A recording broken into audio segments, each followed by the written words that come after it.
Want to know how to enable or disable notifications in MoonPay? Well, no worries. In this video, I'm going to show you an easy step-by-step guide on how you can do it. It's super simple and under a minute, so let's get straight to it. Now, first things first, simply open up your MoonPay application.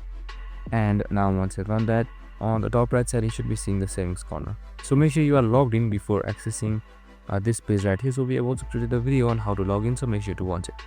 Now on the top right side, you should be seeing settings, just simply select it. And now you should be under the settings window. Now once you're under the settings window, right below moon tag, you should be seeing preferences. So just simply select preferences right here. And now you should be directed towards your preferences tab, and here you should be seeing notifications. That should be right below theme. Just simply select notifications, and here you should be seeing your push notifications. You can just simply select disable right here to disable it, or enable it as well.